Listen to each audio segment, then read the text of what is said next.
Locho sambo bagyo tashi pa tuche tempe trinle yarngoda pelge drolor zambe tse parache palde lame shabla solvade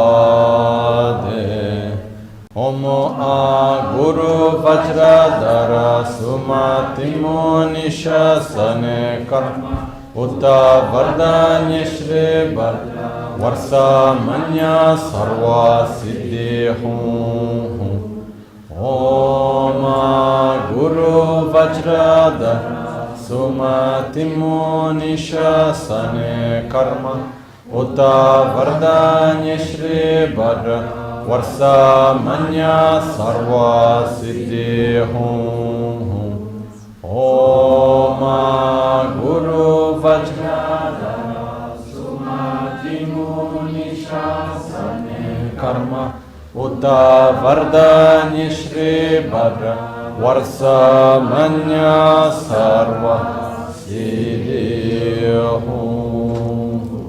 Hakyuke Kudan Dagilo Hakyuke Sundan Dagina Hakyuke tugdan dagi Teyerme çıktı cingilo Makyuke kudan dagilu Makyuke sundan dagi Makyuke tugdan dagi Teyerme çıktı cingilo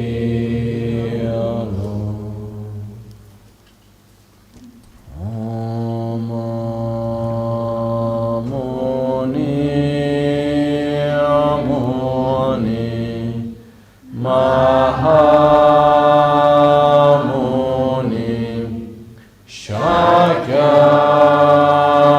Shakyamuni Swaha Om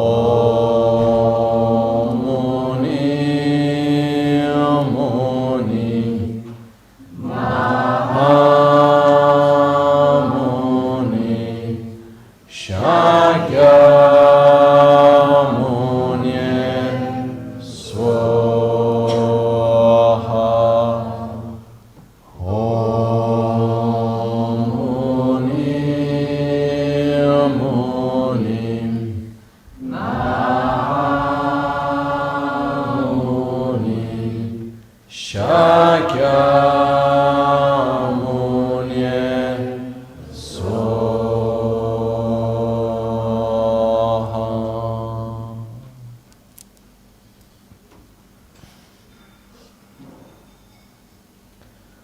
Sangye chedan soge chonam la chancho pardo dani kyapsuchi dage jinso gibe sonam ki drola penchre sangye druparaisho Sangye chedan soge chonam la Chancho pardo dani kyapsuchi Dagi jinso gibe sonam ki Drola penchre sangye druparasho In the Buddha, Dharma and Sangha, I take refuge until enlightenment.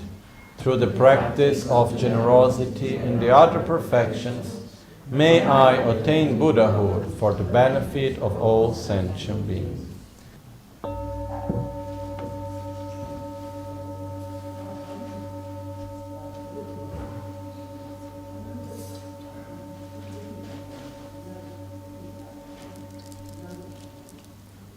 When Buddha reached enlightenment, the first thing that he said, according to one sutra called Lalita Vistara, it was Sabshi Todawesal Dumache Duzitabu Chushi Kovani Sula Shaken Kor Minupe Mime Nagit Salto Nebracha, which translated into English is something like that.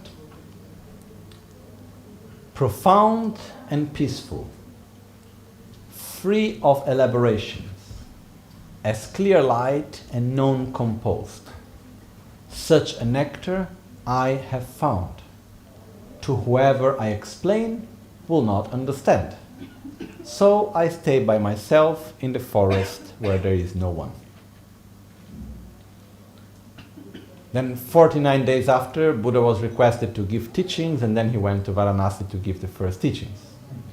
But these first words which Buddha said, he refers to what? To something that is profound because it's the ultimate nature of everything. Is peaceful because it pacifies all sufferings. Is free of elaboration because this state, because it doesn't have a form like being big or small. It is as clear light because it's the true nature of our deepest, of our subtle mind. And is non-composed because it doesn't have causes and conditions and parts. Okay. What is this nectar? It is a nectar because it is like the medicine that eliminates all suffering. It cannot be explained. If explained, nobody will understand because it cannot be realized conceptually. What is this? Is what is normally called as shunyata, emptiness. In Tibetan, tongpa-ni, mostly known as emptiness. Okay? So, let's try to understand a little bit what is this emptiness about, which is the actual antidote to eliminate the ignorance that grasps at reality as being objective. That is the main cause and the root of all our sufferings, as we have seen before today. Okay? So our mind have a very particular aspect, characteristic, which is we are totally incapable of having two directly objective, when actually it is subjective. But our ignorance is not the mind that says, oh, the glass is not subjective. No. Our ignorance is an affirmation where it affirms what? The inherent existence, the objective existence of something. And actually this affirmation is a false affirmation. But that's how our ignorance manifests. Otherwise, if it was not a false affirmation, it would not be ignorance. So, how can I change that? By developing an opposite state. So, let's draw a small diagram which helps us to understand this. We put on the first part, we make a box, and we write on it the object, the basics object, such as the glass. Okay, so imagine a little glass. Under the glass, we put inherent existence, objective existence, autonomous existence, whatever name we like to give to it, okay? But we put inherent existence. Then on one side we put it is of, on the other side we put it is not of. The glass, it is of inherent existence. The glass is not of inherent existence. When I say the glass is of inherent existence, this is ignorance, the affirmation. When I say the glass is not of inherent existence, is the negation, that is wisdom. Instead of saying the glass is not of inherent existence, I can say the glass lacks inherent existence.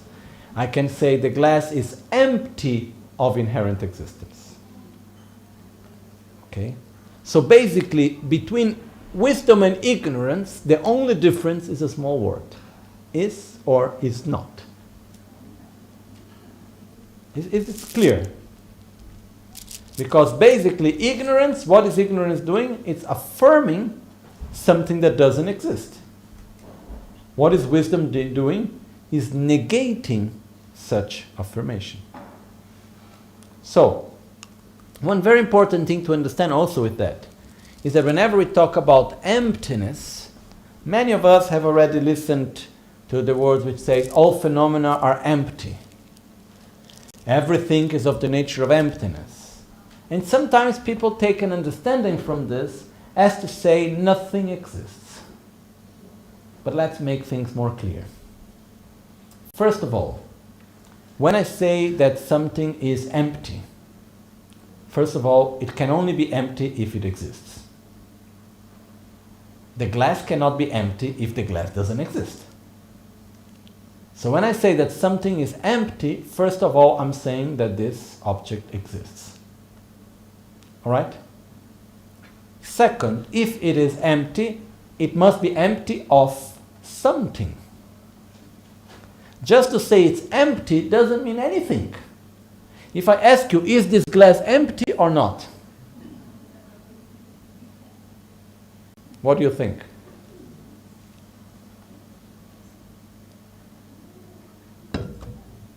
You're really afraid of giving a wrong answer. Huh? And is this singing bowl empty or not? Isn't it full of air? Yes. No. Or is it empty of water? There is no water inside. It's empty of water, but it's not empty of air. And this glass, is it empty? To be able to give the answer, you must ask me, empty of what? Is it empty of milk? Yes. Yes. Is it empty of water? No. Okay. So basically, if we ask something, is it empty? In order for us to be able to affirm that, we must ask, empty of what? Okay. So in the moment that we say, all phenomena are empty, of what? If we don't understand what, empty of what, then we cannot understand this negation. And then we end up to the wrong understanding that they don't exist. So, here we come to one verse from a very important master called Shantideva, from more than 1,500 years ago. And Shantideva, in the Bodhisattva Charyavatara, I think in the 9th chapter, he says, Takpe ngola marrekpar te ngome zin maying. Without entering in contact with the designated object, it is not possible to apprehend its known existence. Again, without entering in contact with the designated object, it is not possible to apprehend its known existence. Okay. For example, is there an elephant in this room?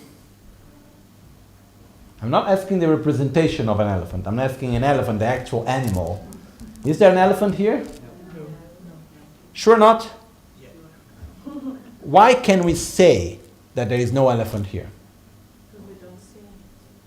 Because we don't see, but before of that, because we are able to imagine how would be an elephant here. Because maybe I would not see, but I would smell the elephant here. Okay?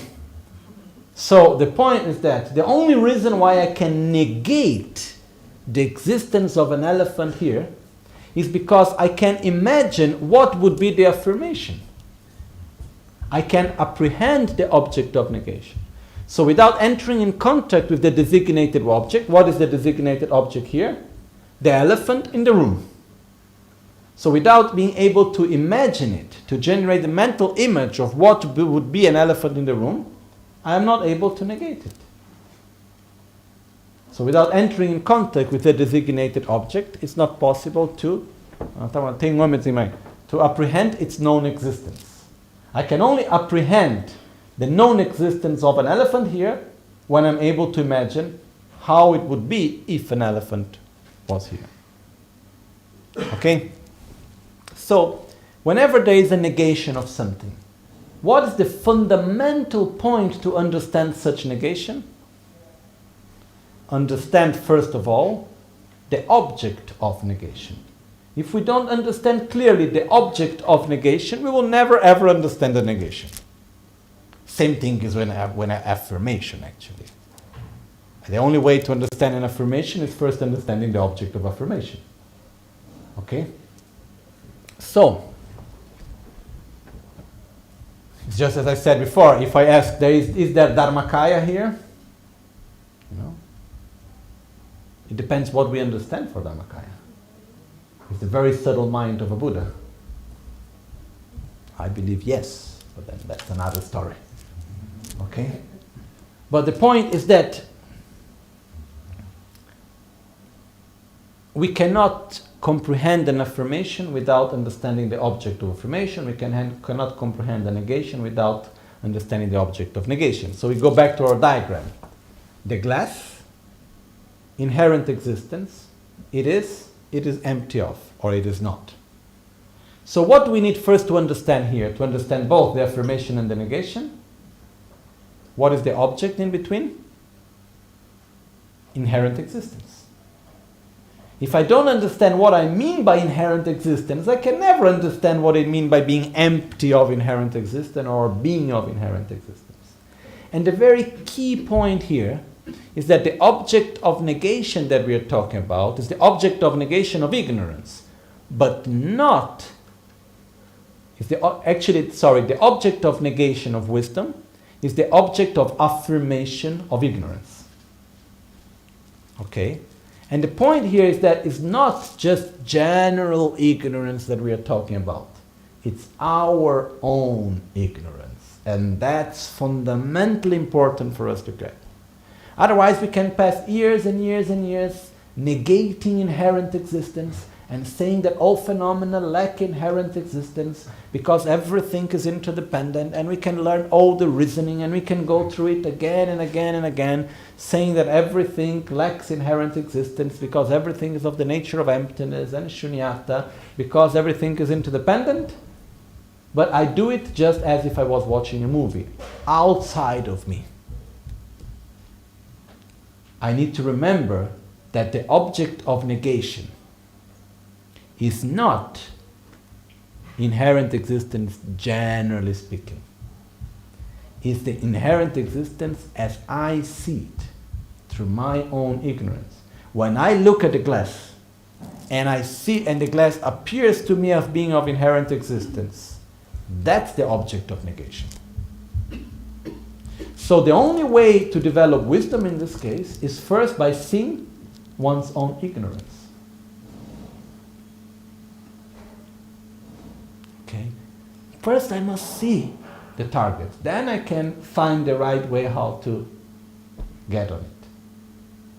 But the target is not outside, the target is inside. So first step is understanding that actually, yes, all phenomena lack inherent existence.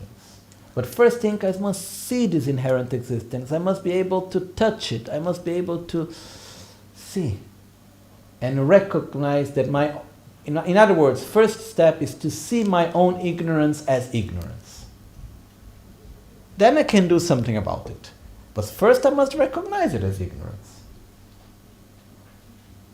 I don't think it's clear. Okay? So when we talk about emptiness, what do we mean by emptiness? That phenomena are empty of something. What is this something? So-called inherent existence. What is this inherent existence? It's the object of affirmation of the ignorance. Okay? To make an example, to make things more easy. Impermanence and permanence. What is the ignorance? Phenomena, impermanent phenomena, like the glass, and under I put permanent. The glass is permanent, the glass is not permanent. Okay? Where is the ignorance? The glass is permanent. Wisdom? The glass is not permanent. But for that, I must first see what I mean by the glass being permanent. Okay? And here comes, normally when we say the glass is impermanent, impermanent is naturally a negation of permanence. Okay? In Tibetan language, actually, it's very precise. because the word, I think in English actually also, but in Tibetan we call takpa, which is permanent, and mitakpa, impermanent. Mi in this case a negation, not permanent. And I think impermanent is also a negation of being permanent, no? In English also. Okay? So, basically, the only way how I can realize the lack of something being permanent is first understanding what it means for it to be permanent. So when I see how I grasp at something, I look at a glass and I understand how it appears to me as being permanent, how I grasp at it, then the object of that grasping, of that affirmation, that's what we need to negate. I don't know if it's clear. Yes? No? Half the way? Huh? Not yet. Okay. As we said before, when we talk, we transmit, but what we listen to sounds, and then we need to attribute meaning, and that's not always that simple. So we go once again through it. Let's look for another example.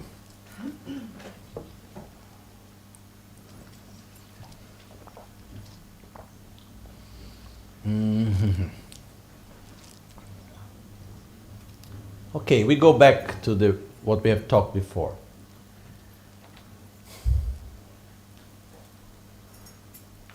Reality is objective or is subjective? Subjective, right? How do we normally see things? How do we see subjective reality? As being objective. Okay? And because of that, all the rest of our troubles come from. Okay, then we already saw that before.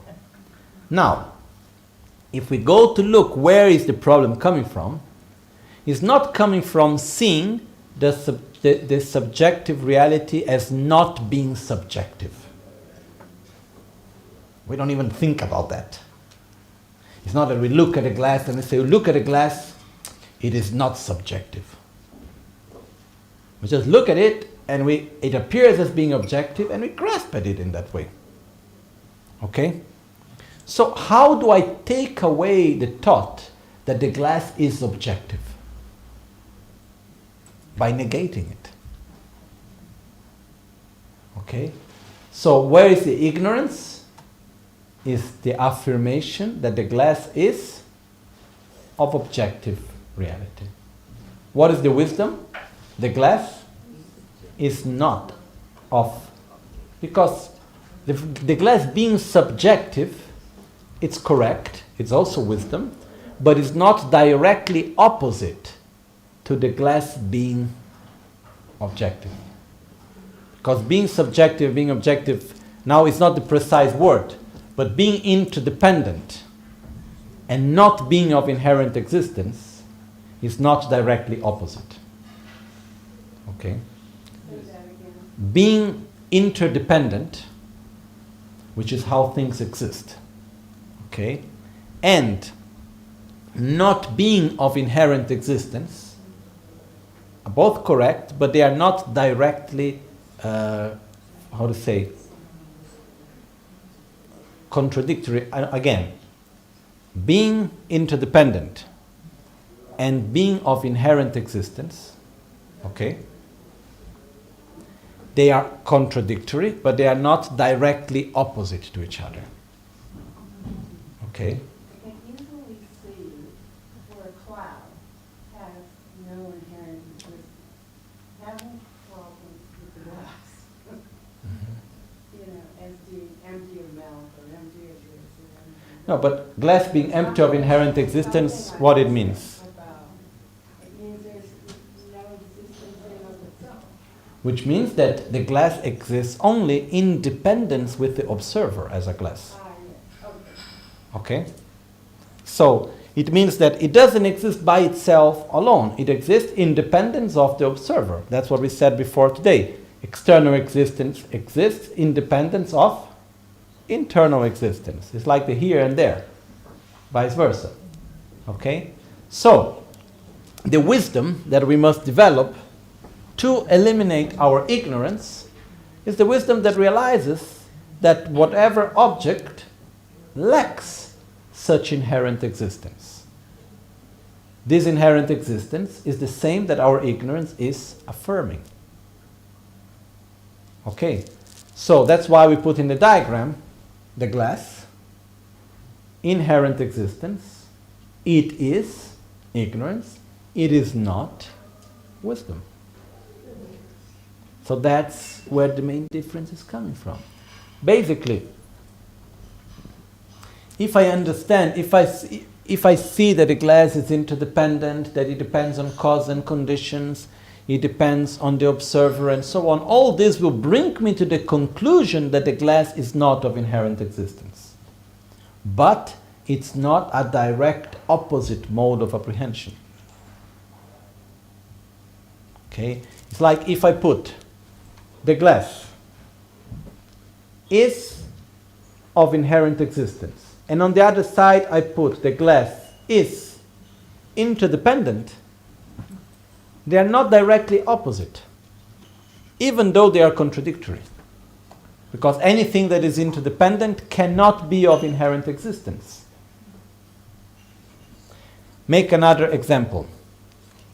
The glass is permanent. Then on the other side I put the glass interacts, is composed. The glass is has causes and conditions. It's not directly opposite, even though it's contradictory, because anything that has cause and conditions and anything that interacts cannot be permanent. But still, it's not directly opposite. To be directly opposite, it must have the same object. The glass, and then we have permanent. One side it is, the other side it's not.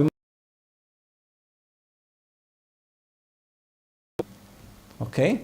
And then it has the object, which is inherent existence. The wisdom to oppose it, the mind to oppose it, must always go back to the same final destination. Okay, so what is the point of departure? The glass. Destination, inherent existence. This must be the same on both wisdom and ignorance. On one side it says it is, the other side it says it's not. Okay?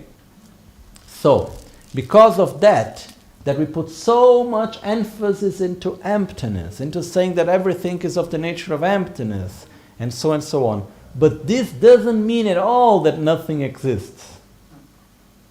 This means that everything lacks inherent existence. Nothing exists being objective. Maybe you have already listened to something saying, oh, everything is an illusion. Existence is an illusion. We live in an illusion. No. Existence is not an illusion. It has an illusory aspect, which is, it appears in a way that it is not. In that way, yes. But to say that existence is an illusion means that existence does not exist. That's false. The fact is that reality exists, but it doesn't exist as it appears, because it appears as being objective when it is not. It appears of being of inherent existence when it is not. It's like when we say reality is like a dream, because it appears in a way that it is not. It appears as being of inherent existence when actually it is not. But existence do exist, otherwise it will not be called so. There are many examples that are given. We can say dreamlike, like an illusion, like the reflection of the face in the mirror. We have many examples that are given, which basically are examples, are metaphors for things that are not as they appear. So reality exists, but it doesn't exist as it appears. Why? Because it appears as being of inherent existence, as being objective, when actually it is not. Okay. Well then, if we get clear at this point, we already did a big job today. We already get something really important done, because very often it takes long time until we can understand something about what emptiness means, Normally you can pass years and years listening, oh, what emptiness, what is that? And we try to understand it, looks something far away and mystical and magical. It's just a negation. That is opposite to our own ignorance. But at the same time, it's the ultimate nature of everything. At the same time, it is profound because of the deepest nature of everything, because everything lacks inherent existence. It's peaceful because through the lack of inherent existence, all the ignorance and defilements pacify. Okay, so it's like a nectar because this is what allows us to eliminate suffering as a whole. That simple negation. Okay. We go to the fourth seal. The fourth seal, it says, Nyangele debe shiwao. So we have just seen the third one, which was Chotam Chetongshin Dagmeba. All phenomena are empty and lack an autonomous, independent, inherent existence. And now we go to the next one. Beyond suffering, there is peace. Or peace is beyond suffering. Okay? Nyangele debe shiwao. Beyond suffering is another way of translating nirvana. Nirvana, the state beyond sorrow, the state beyond suffering. That's one of the meanings of the word nirvana. So, the main point here is the fact that, and it's a very, very important part in Buddhism, is that we can all reach the state of Buddhahood. It's possible for each and every one of us to reach the state of Buddhahood. It's possible to go beyond sorrow. It's possible to reach a truly deeply state of peace. It's possible for everyone, without any exception, even an ant. It's a matter of having the right conditions and putting the effort in the right directions. But we all have the same identical conditions. It's the same identical potential to do it. But here comes to one important point, which is that we have a Buddha nature. And maybe very often you have listened saying, oh, we all have the same Buddha nature, we have a pure nature. Some people even say, oh, we are Buddhas, but we don't know. But before entering into that, what is a Buddha? Otherwise, we constantly talk about Buddhas and we don't know what we are talking about, you know. And you say, oh, we all can become Buddha. Does this mean that I need to become fat like the Chinese Buddha, you know? Or does this mean that I need to look how I am a woman? Do I need... Okay, what do we mean by Buddha, first of all? That's the first thing. In Tibetan, Buddha, Sangye, means, the literal translation of Sangye, which is the word which is used for Sang, means to eliminate.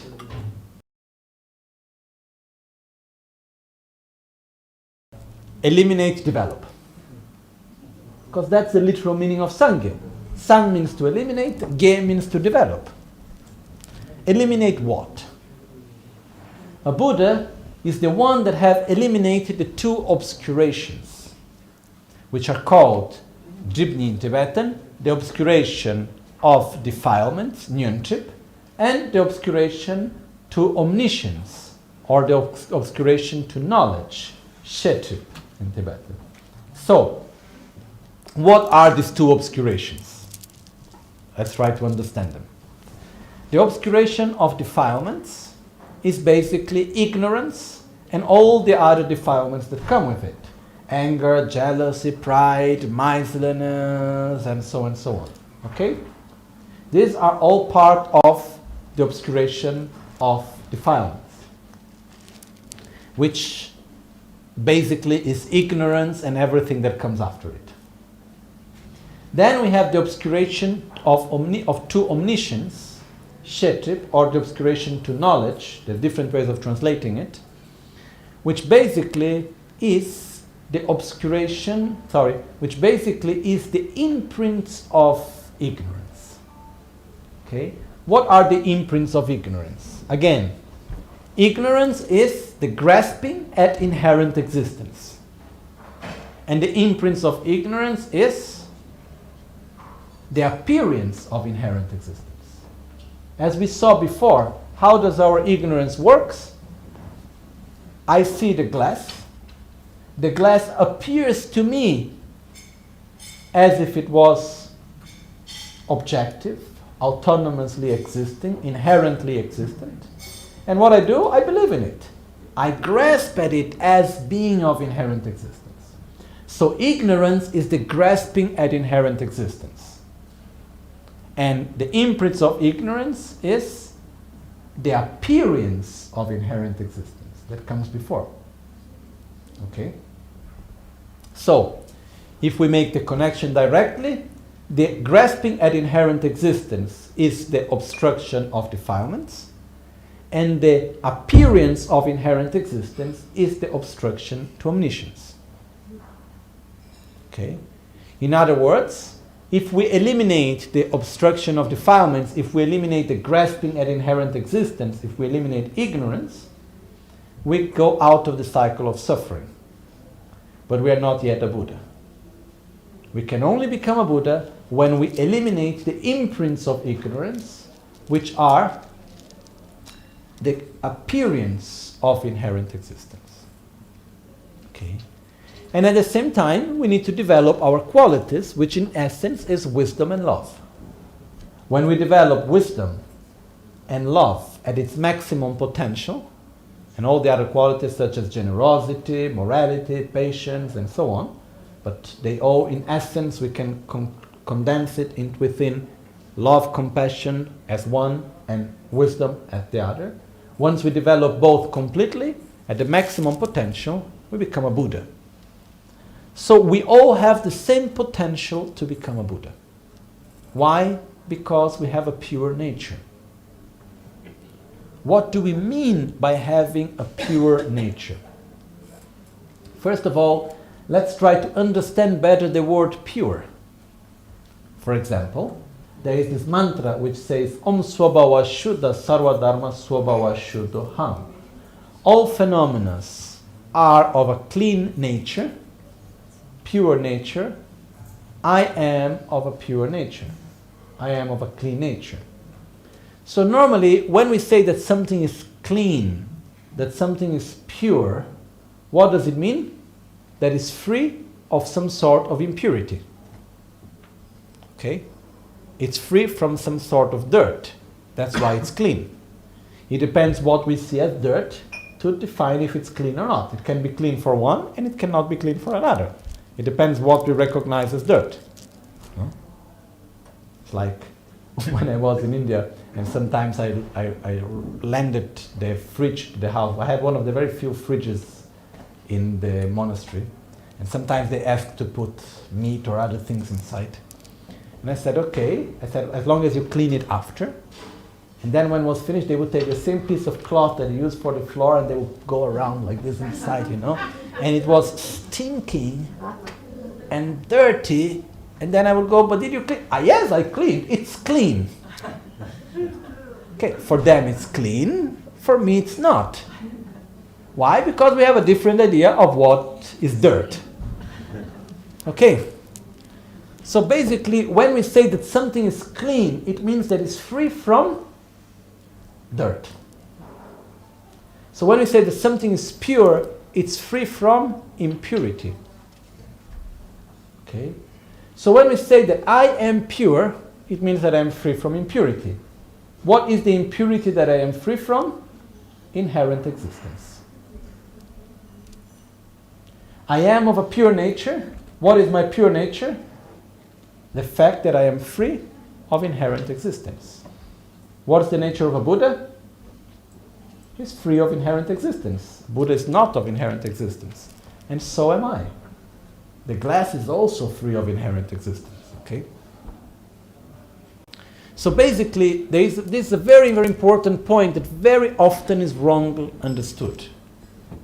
When we say that we all have a pure nature, and the wrong understanding that often people get is that having a pure nature means that actually I am pure, truly. But what happened? For whatever reason, I manifest myself as being ignorant and suffering and this and that, but truly I am pure.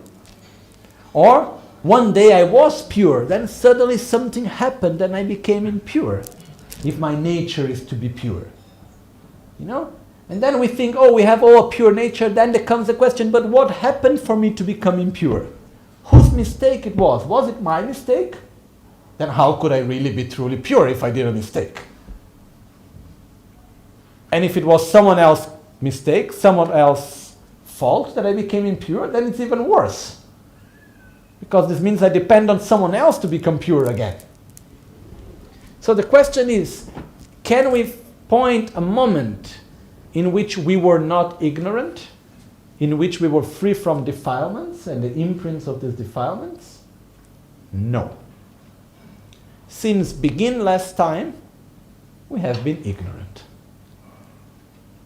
Now, are we still pure? Yes. Why? Are we still of pure nature? And we are still pure, both. Why? Because we are free of inherent existence. Can one day we eliminate ignorance? Yes. Can we get free from suffering? Yes. Why? Because we have a pure nature. What is this pure nature? The fact that we are interdependent. The fact that we lack inherent existence. We exist on the basis of a complex interdependence that we are constantly interacting. And the main difference between us and a Buddha is because that we live in a positive, negative, positive interdependence. And the Buddha is constantly in a positive interdependence. That's the main difference. If we interact in a positive way, gradually we create positive results. The more we create the positive interdependence, the more we create positive results, until we can be fully on this positive interdependence. But a Buddha and ourselves both live in the same reality. If we use another terminology, we could say we all follow the same laws of physics somehow, you know? In the sense that I am interdependent, a Buddha is interdependent, I lack inherent existence, the Buddha lack inherent existence, but the Buddha understands it and I don't. But I can get there. Why can I become a Buddha?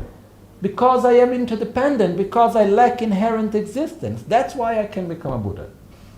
Because if gradually I start making changes in the way I talk, in the way I act, in the way I think, and I make these changes in the right direction, one interacts with the other, and gradually I will come to that state. But that's why I can become a Buddha. Because my nature is pure, in the sense that I am free of inherent existence. I have the true nature of myself, and my mind is being of the nature of emptiness. Emptiness of what? Of inherent existence. So, for me this is extremely beautiful.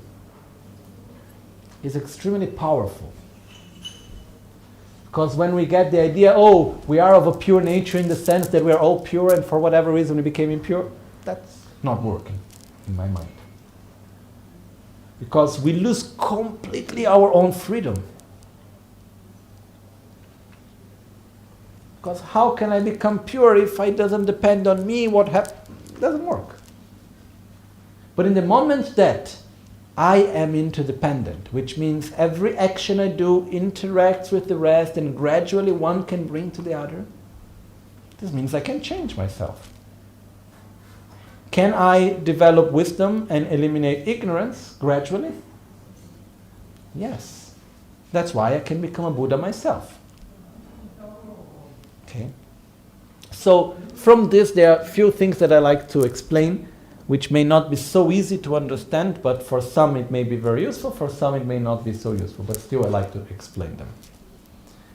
First thing is that to truly understand, I'm not talking about realize, but to understand conceptually at least what is a Buddha, we must first understand emptiness. Why? A Buddha is the one that have eliminated the two obscurations. Which in other words, the Buddha is the one that have no more grasping at inherent existence, and at the same time, phenomena do not even appear to him as being of inherent existence. So he has overcome both appearance and grasping of inherent existence. That's a Buddha. So in order for me to understand what that means, I need to understand what is inherent existence, what it means, the lack of inherent existence, and so on.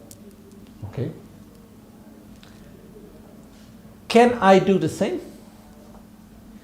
Yes. Why? Because my mind and myself lack inherent existence. Because it is interdependent. Me too. So from understanding the emptiness of myself and the emptiness of my mind, which means I don't exist as I am in an autonomous, independent way, because if I would exist inherently, autonomously, objectively as I am, I could never be different. But because I do not exist inherently, autonomously, objectively as I am, but subjectively, interdependently as I am, I can change. And because of that, I can become a Buddha. It takes it some time, but it's possible. Okay? A long time ago, when the teachings of Buddha were given, like more or less 1,500 years ago in India and so on, the disciples were divided into two groups. The more intelligent and the less intelligent. And since long time, since many centuries in Tibet already, we have all been put in the category of the less intelligent ones. Okay? This doesn't mean that we are stupid. It's just making the difference between the two. What's the main difference? The more intelligent ones, Wampo Nampo, is the ones that actually, before believing in anything, they must first deeply understand it.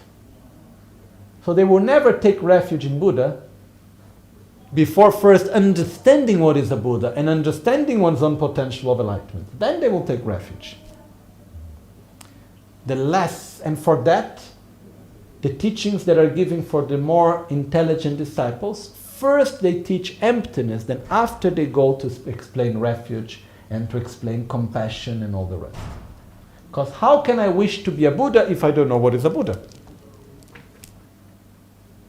The less intelligent disciples' approach is that of mixing the two things together.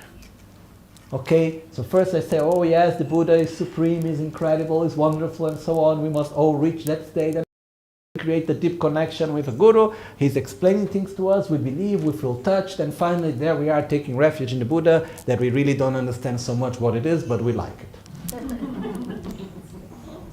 Okay? And then, hopefully, in time, we come to understand truly what a Buddha is, and then we come deeply to take refuge once again. Our refuge goes deeper later. Because for many of us, if we start by saying, first step, okay, before even explaining what is a Buddha, first let's explain emptiness. You know, half, two-thirds, okay. 80% now of the people will go away. We are not ready for it, most of us. So instead, we start first with love and compassion and all the other part, which is very important. Because on the path to enlightenment, wisdom is the direction. Is the tool. Wisdom is like the vehicle. Emptiness, wisdom is the vehicle. Love and compassion is the gasoline that we put in to make it go. It's like the two wings necessary to go to enlightenment.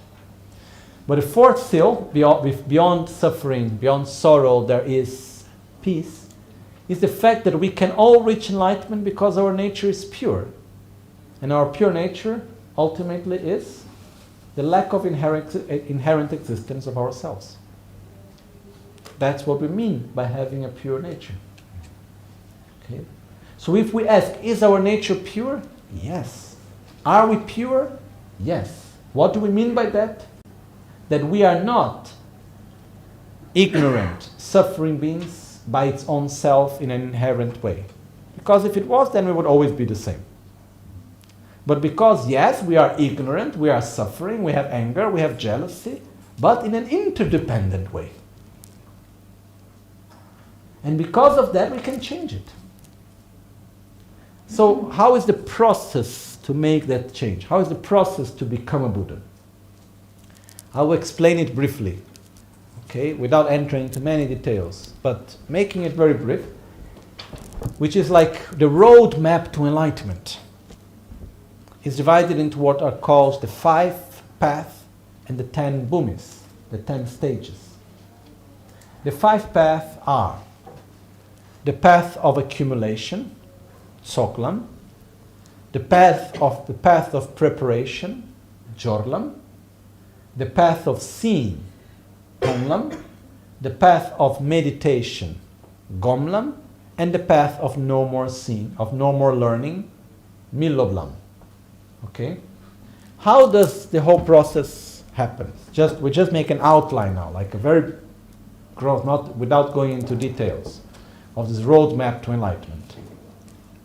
Because we may say, if it's possible to reach enlightenment, can you explain me how? So here we come with a roadmap for enlightenment. First step, fall in love with enlightenment. Which means develop this deep, strong wish, I must become a Buddha myself. The Mahayana path because I want to help all sentient beings, in the Hinayana path because I don't want to suffer anymore. But basically is, I deeply want to become a Buddha, strongly. That's my main priority, full-time job. That's what we call to develop renunciation, or to develop bodhicitta, depending on the case of the path that we follow. Okay? So, first step, fall in love with enlightenment. Develop the deep, strong wish to reach the state of Buddhahood.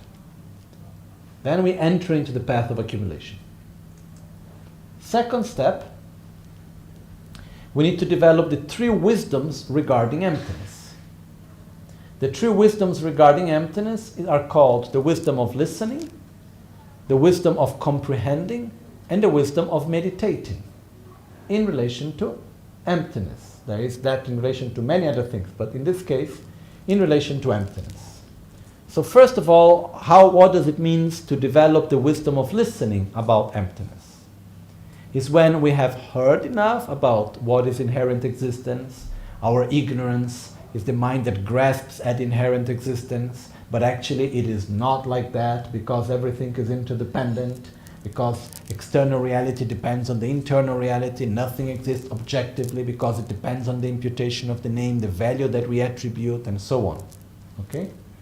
Once I understand that, and I get myself to the conclusion, nothing exists inherently, as it appears. I don't know exactly why yet, but I develop what is called a valid assumption. The valid assumption is I don't have any direct experience that phenomena lack inherent existence. I do not truly deeply understand why, but I know that it's like that, based on listening. When do we develop that? When we are able to recognize the object of negation, of emptiness. When we are able to see, oh look, the glass appears to me as being of inherent existence, and I believe in it. But actually I think it's not like that.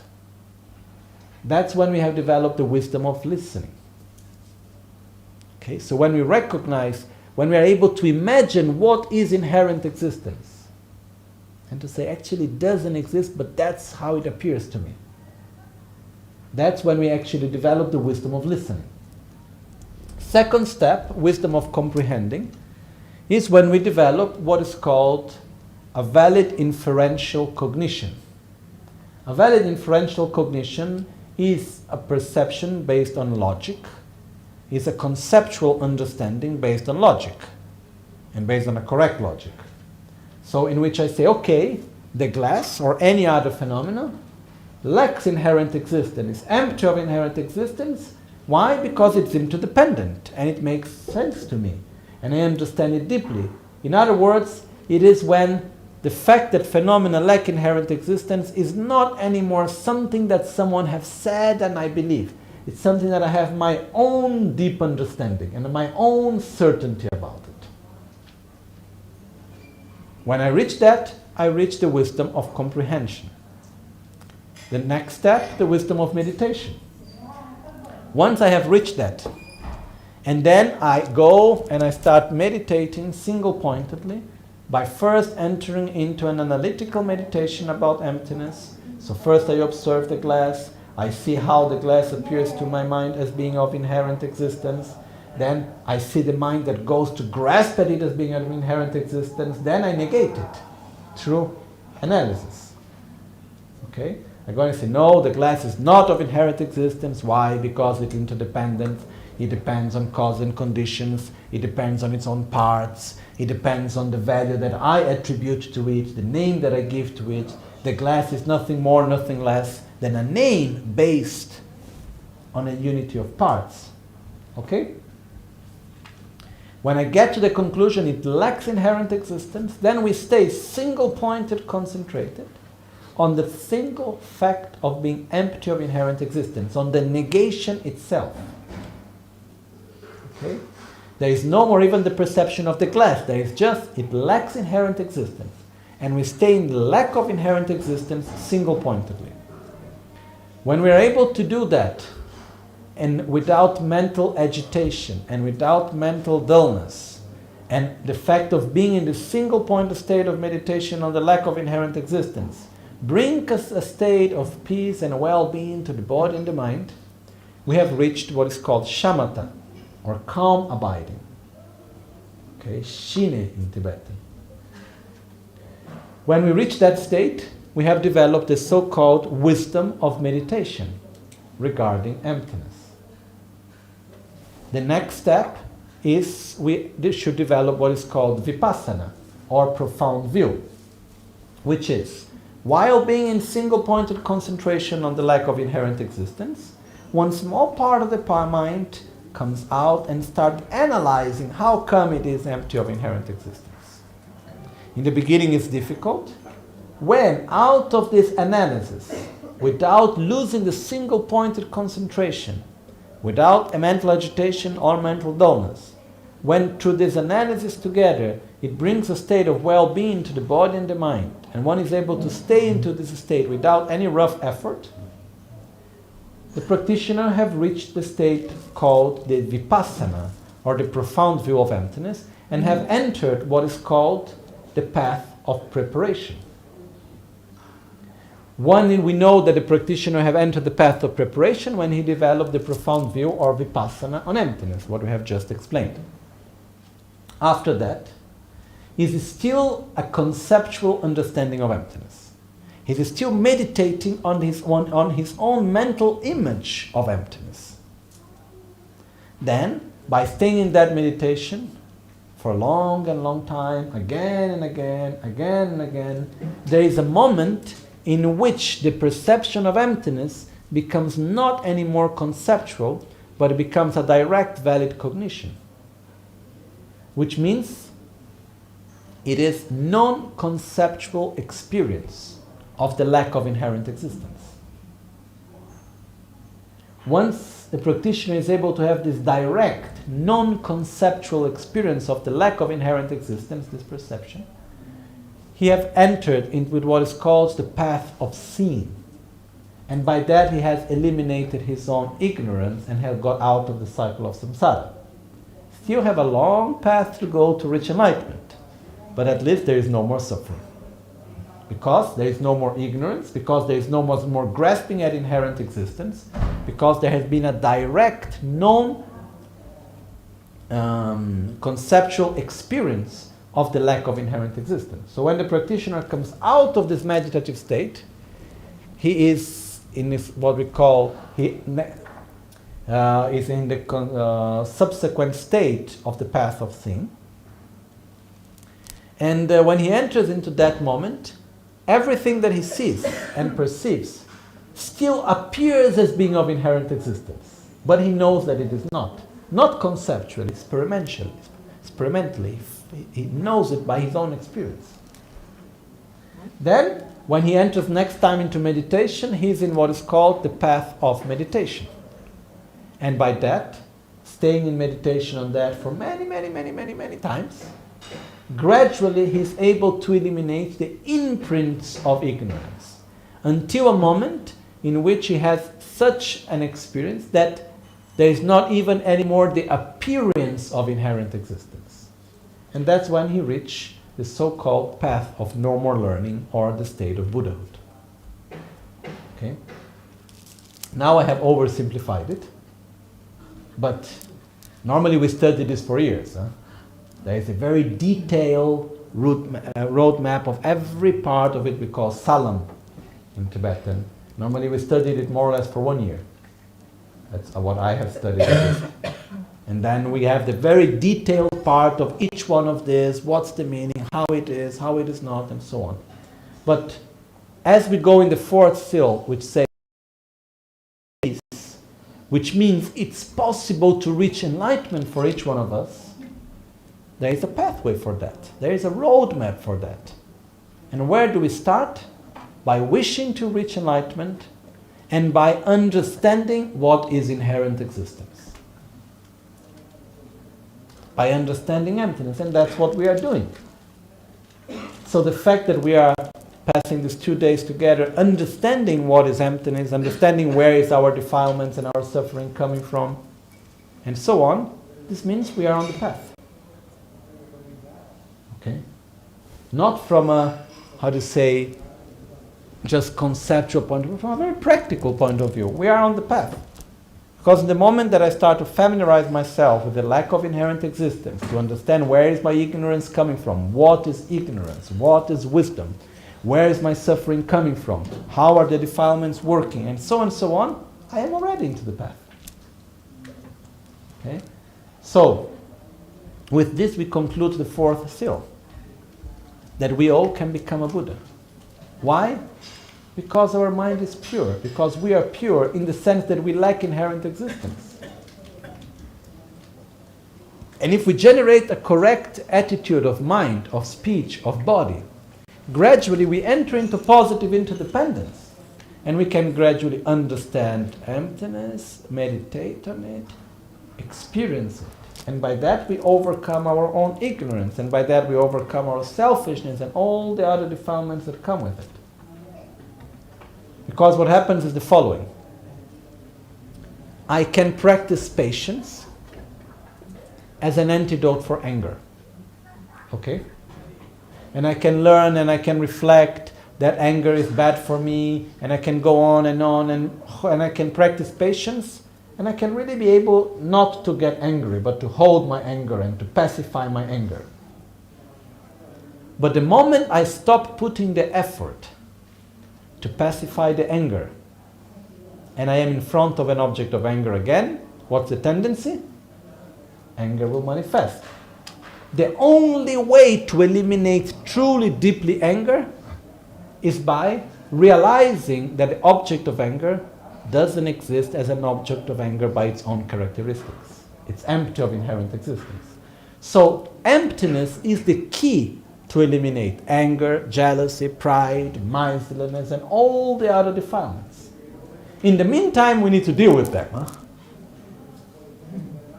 But the true key for enlightenment is emptiness. It's also the one that helps us to develop a deeper state of love and compassion. Because one thing is that I love you and I want you to be happy, and by happiness I mean pleasures.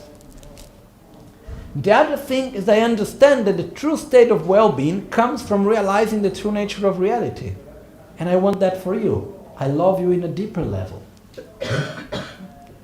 One thing is I want you to be free from suffering, but I mean by suffering pain and unhappiness.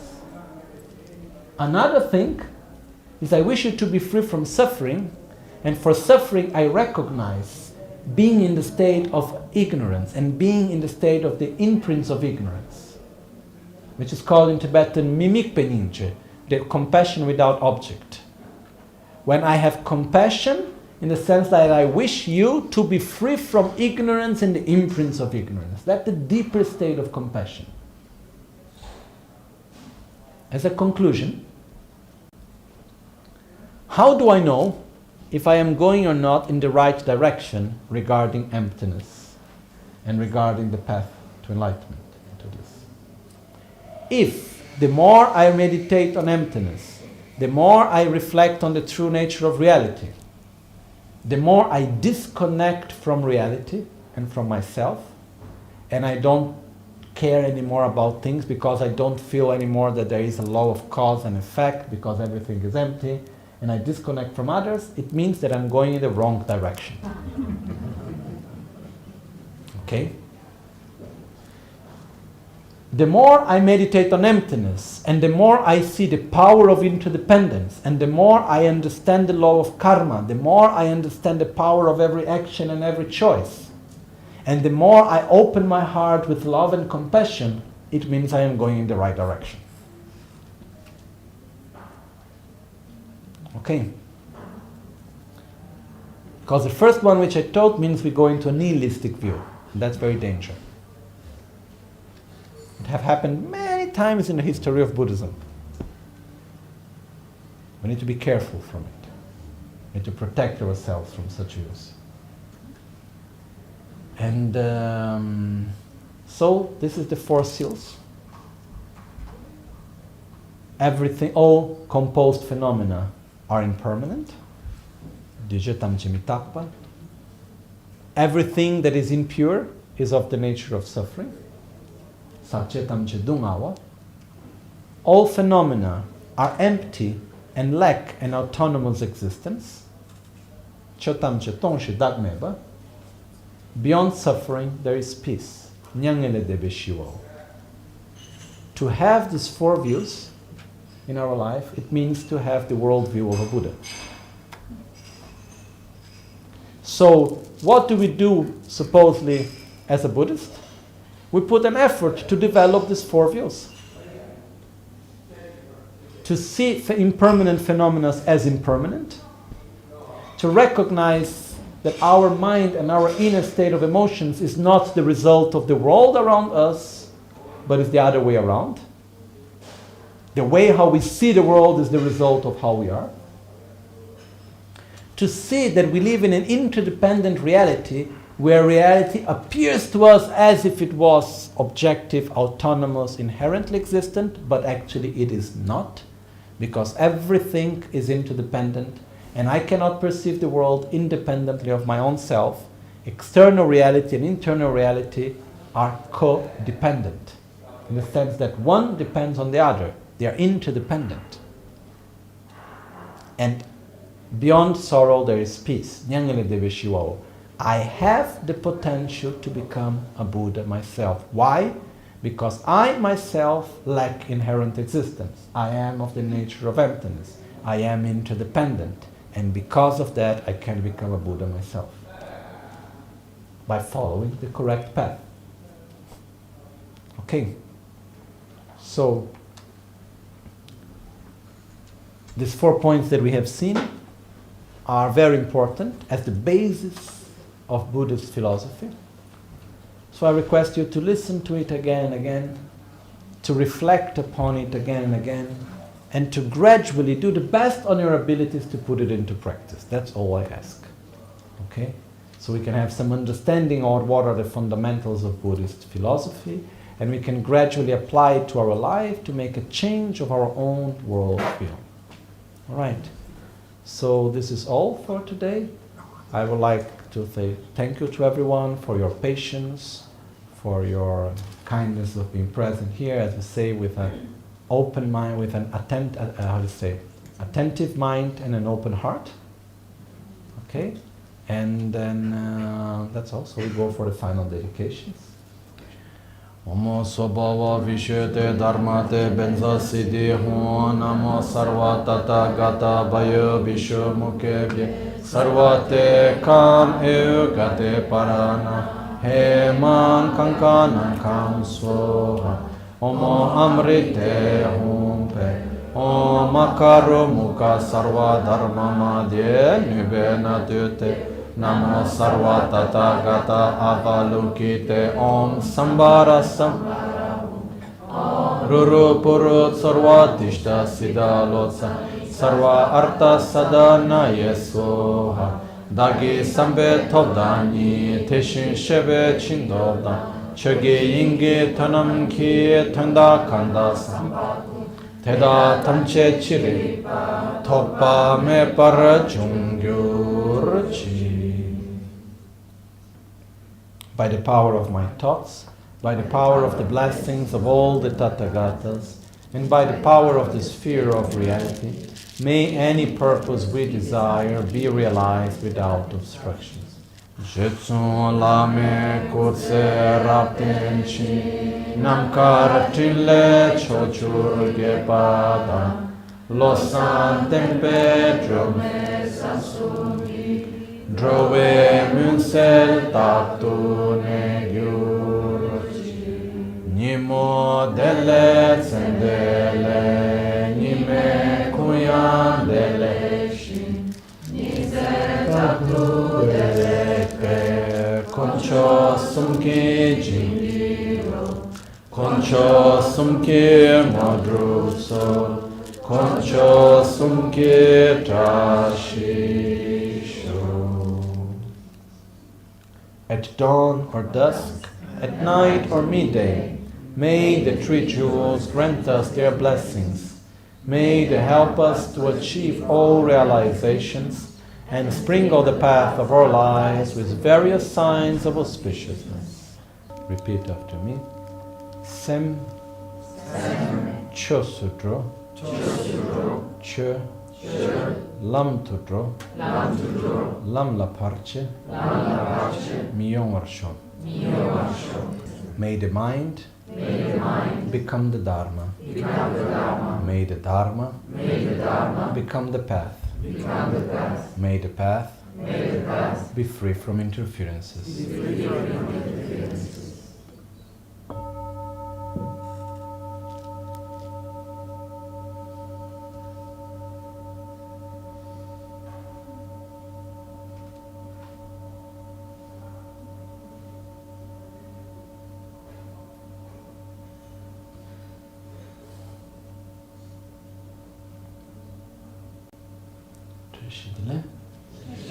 Grazie a tutti.